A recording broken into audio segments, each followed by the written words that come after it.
నమస్తే. నేను సిరి. 'నయనతారకైతే మరొక షాక్‌నిచ్చాడు ధనుష్. మళ్ళీ ఏమైంది? మళ్ళీ ఏంటి షాక్ అనే అంశాన్ని మనకి వివరించడానికి మనతో పాటు ఉన్నారు ప్రముఖ సీనియర్ జర్నలిస్ట్ యజ్ఞమూర్తి గారు. నమస్కారం సార్. నమస్తే సిరి. సార్, మనం గతంలో చూసాం. ఏదైతే 'నయనతార విఘ్నేష్' పెళ్లి డాక్యుమెంటరీ ఏదైతే ఉందో అది నెట్‌ఫ్లిక్స్‌లో స్ట్రీమ్ అవుతున్న సంగతి తెలిసింది. అప్పటి నుంచి మళ్ళీ ఏంటంటే దాని మీద కేసే కావచ్చు, ఇదన్నీ చాలా వరకి మనం చూసాము. ఇప్పుడు కూడా మళ్ళీ ఇంకొక కేసు అంటున్నారు. అసలు ఏంటి సార్, ఏం జరుగుతుందంటారు ఇది? ఇదివరకు కేసు మనకి చాలా వరకు తెలిసిందే. హ్మ్. విఘ్నేష్ శివన్ తోటి నయనతార పెళ్ళి ఏదైతే ఉందో దాన్ని ఆమె నెట్‌ఫ్లిక్స్‌కి అమ్ముకున్నారు ఆ హక్కుని, ఆ ప్రసారం చేసే హక్కుని. సో వాళ్ళు ఏం చేశారంటే నెట్‌ఫ్లిక్స్ వాళ్ళు దాన్ని అంటే కేవలం పెళ్ళికి సంబంధించిందే కాకుండా నయనతార ఆమె యాక్ట్ చేసినటువంటి సినిమాలకు సంబంధించినటువంటి క్లిప్పింగ్స్ను కూడా కొన్ని అందులో జోడించుకొని ఒక డాక్యుమెంటరీ టైప్లోనే ప్రజెంట్ చేశారు. అది మంచిగా పాపులర్ అయింది నెట్‌ఫ్లిక్స్‌లో. అయితే ఈ క్రమంలో అది రిలీజ్ అవుతున్నప్పుడే ధనుష్ దాన్ని నిలుపుదల చేయాలి ప్రసారం కాకుండా. ఎందుకంటే నా సినిమా నేను ప్రొడ్యూస్ చేసినటువంటి నాన్ రౌడీ దాన్ అనే సినిమాకి సంబంధించినటువంటి క్లిప్పింగ్స్ని ఆమె దాంట్లో ఉపయోగిస్తున్నారు. నేను వాటికి అనుమతి ఇవ్వలేదు నేను. కాబట్టి దాన్ని నిలుపుదల చేయండి అని చెప్పి, నిలిపివేయండి అని చెప్పేసి ఆయన కోర్టుకు ఎక్కారు. కోర్టు విచారణ చేసింది, ఇరుపక్షాల వాదనలు వింది. సో మొత్తానికి రూలింగ్ అయితే ఇవ్వలేదు, దీన్ని ఆపణ రూలింగ్ ఇవ్వలేదు, స్టే ఇచ్చింది దాని మీద. అయితే ఇప్పుడు సరే అది నెట్‌ఫ్లిక్స్లో రన్ అవుతూ ఉంది, ప్రస్తుతానికి స్ట్రీమింగ్లోనే ఉంది. అది అనేక మంది చూశారు, లక్షల మంది దాన్ని వీక్షించారు. అందులో ఆమె తన సినిమాలకు సంబంధించి అంటే తను ఏవైతే తను ఇష్టపడి చేసిందో ఆ సినిమాలకు సంబంధించినటువంటి ఆ క్లిప్పింగ్స్ని జోడించారు కదా. నా సినిమా క్లిప్పింగ్స్ వాడాలంటే నాకు చెప్పాలి కదా, దాని మీద పూర్తి స్థాయిలో కాపీ రైట్ నాకే ఉంది. సో ఏదైతే బిట్వీన్ ద షార్ట్స్ ఏవైతే ఉన్నాయో అవి కంప్లీట్గా నా సినిమాటోర్ నేను నియమించుకున్నటువంటి డిఓపి దాన్ని తీశాడు. అలాంటప్పుడు మొత్తం కాపీ రైట్ నాదే. కానీ నా అనుమతి తీసుకోకుండా ఆమె వాడింది కాబట్టి నాకు ₹1,00,00,000 నష్టపరిహారం చెల్లించాలి అని చెప్పి మళ్ళీ ఆయన కోర్టుకి ఎక్కారు. ఇంకో కేసు వేసాడనమాట ₹1,00,00,000 అంటే కాపీ రైట్ ఉల్లంఘన కింద.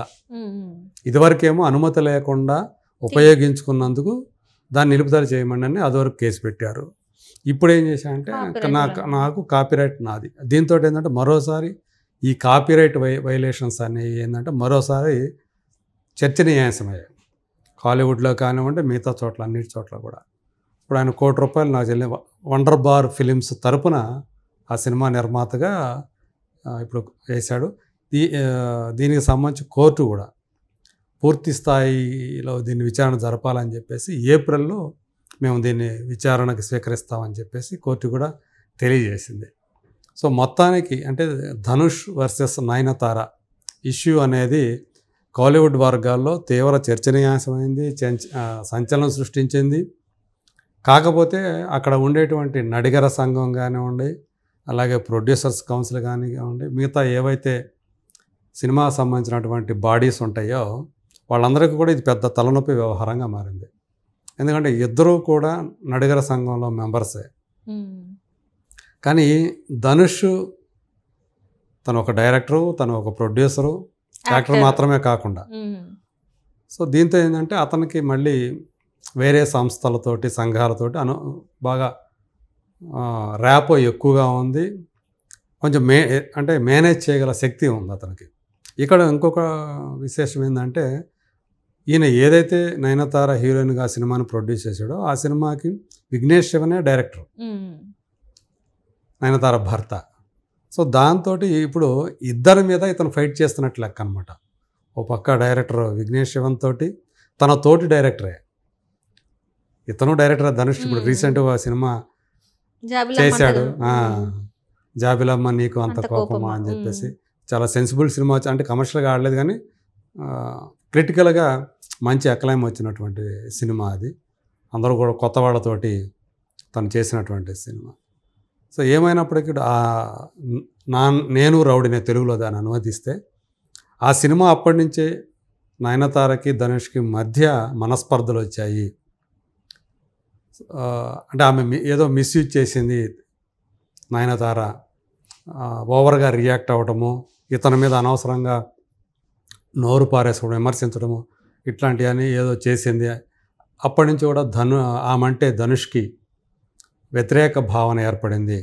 సో అదును కోసం ఆయన కాసుకొని ఉన్నాడు. ఇప్పుడు ఆయనకి కరెక్ట్ టైం దొరికింది, ఒక సాకు దొరికింది కేసు వేయడానికి, ఆ మీద కక్ష తీర్చుకోవడానికి అన్నట్లుగా కొన్ని మీడియా హౌసులు చెప్తూ ఉన్నాయి. కోలీవుడ్కి సంబంధించినటువంటి మీడియా హౌసులు. మనకి అందరికీ తెలుసు, ఇవాళ దేశంలో అత్యధిక రెమ్యూనరేషన్ తీసుకుంటున్నటువంటి టాప్ 3-4 యాక్ట్రెస్లలో నయనతార ఒకరు. ఆమె 40లోకి వచ్చినప్పటికీ కూడా ఇప్పటికీ తిరుగులేని గ్లామర్ తోటి లాస్ట్ ఇయరే జవాన్ అనే సినిమాలో ఫస్ట్ టైం ఒక బాలీవుడ్ సినిమాలో హీరోయిన్గా, అది కూడా షారుఖ్ ఖాన్ జోడీగా చేసింది. అది ఆయన కెరీర్లోనే బిగ్గెస్ట్ హిట్ అవ్వడం మనం చూసాం. సో అలా కెరీర్ పరంగా నయనతార ఇప్పటికి కూడా ఆమె కరిష్మా ఏమాత్రం తగ్గలేదు అనేది అందరికీ తెలిసిందే. సో మంచి నటిగా కూడా పేరు సంపాదించుకున్నారు.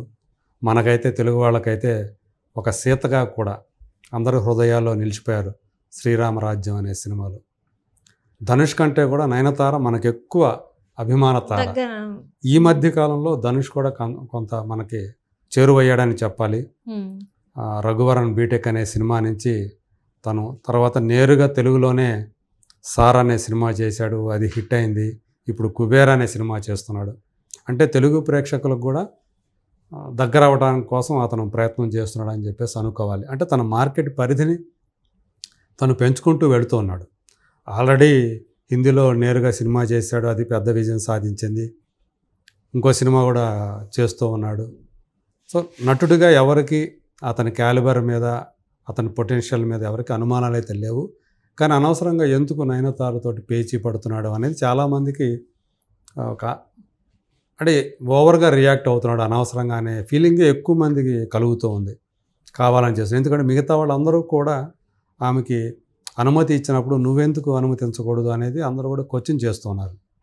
ఆమె అంటే ఆమె డబ్బులు సంపాదించుకుంటుంది కదా, నావి ఉపయోగించుకొని అంటే చేసుకొని ఏమైంది నీకు అంటే అందులో సినిమాలో ఆల్రెడీ యాక్ట్ చేసింది, అయిపోయింది కదా. ఆమె ఏముంది, చిన్న క్లిప్పింగ్సే కదా, అంటే వాళ్ళిద్దరు మాట్లాడుకుంది, విఘ్నేష్ శ్రీవన్ ఇంకా నయనతార మాట్లాడుకున్న ఆ క్లిప్ యూజ్ చేశారు అంతే కదా, ఏముంది దాంట్లో అని చాలామంది కూడా ఇక్కడ నయనతారకి ఎక్కువ సపోర్ట్ చేస్తున్నట్టుగా కనిపిస్తుంది.